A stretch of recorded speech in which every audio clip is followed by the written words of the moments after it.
1000 ఏళ్ల క్రితం టెక్నాలజీ లేకుండా రాజసం ఉట్టిపడే ఆలయాన్ని ఎలా కట్టారు? ఆ ఆలయంలో 80 టన్నుల రాయిని ఎలా పెట్టారు? ఆ అంతుచిక్కని ప్రశ్నలకు జవాబే తంజావూరు బృహదీశ్వర ఆలయం. ఇది కేవలం దేవాలయం మాత్రమే కాదు. 1000 సంవత్సరాల నాటి చోళ సామ్రాజ్యం యొక్క సాంకేతిక పరిజ్ఞానం, వాస్తుశిల్పం మరియు పరాక్రమానికి సజీవ సాక్ష్యం. యునెస్కోచే ప్రపంచ వారసత్వ సంపదగా గుర్తించబడిన ఈ ఆలయం భారతీయ దేవాలయాల చరిత్రలోనే ఒక మైలురాయిగా నిలిచిపోయింది. ఈ దివ్యమైన ఆలయాన్ని చోళ చక్రవర్తి మొదటి రాజరాజ చోళుడు సామాన్య శకం 1003 నుండి 1010 మధ్య కేవలం 7 సంవత్సరాల స్వల్ప కాలంలోనే నిర్మించారు. ఈ ఆలయం ఆయన గొప్ప విజయాన్ని, దైవ భక్తిని మరియు నిర్మాణ దార్శనికతను ప్రతిబింబిస్తుంది. ఈ ఆలయాన్ని మొదట్లో రాజరాజేశ్వరం అని పిలిచేవారు. ఇది పూర్తిగా శివుడికి అంకితం చేయబడింది మరియు ఇక్కడ ప్రధాన దైవం బృహదీశ్వరుడు.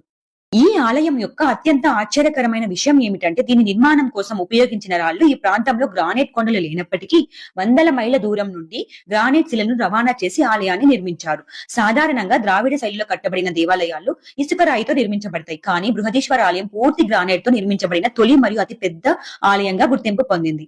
బృహదీశ్వర ఆలయాన్ని కేవలం కళాఖండంగానే కాక ఒక అద్భుతమైన ఇంజనీరింగ్ నైపుణ్యానికి ఉదాహరణగా చెప్పుకోవచ్చు.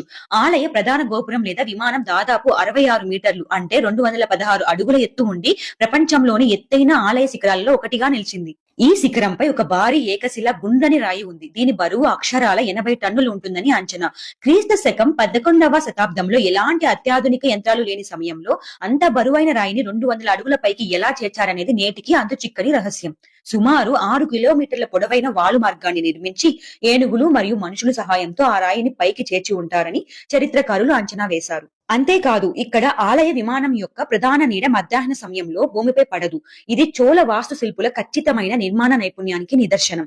ఆలయ ప్రాంగణంలో ఉన్న భారీ నంది ఆ విగ్రహం కూడా ఏకశిల. ఇది దాదాపు 25 టన్నుల బరువుతో భారతదేశంలోని అతి పెద్ద నంది విగ్రహాల్లో ఒకటిగా ప్రసిద్ధి చెందింది.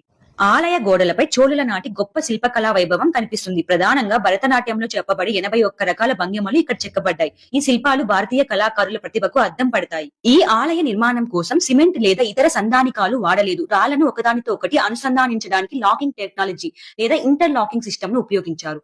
1000 సంవత్సరాలకు పైగా అనేక తుఫానులను, భూకంపాలను తట్టుకుని ఈ ఆలయం చెక్కు చెదరకుండా నిలబడింది. ఈ ఆలయం ప్రతి భారతీయుడు గర్వించదగిన గొప్ప వారసత్వ సంపద.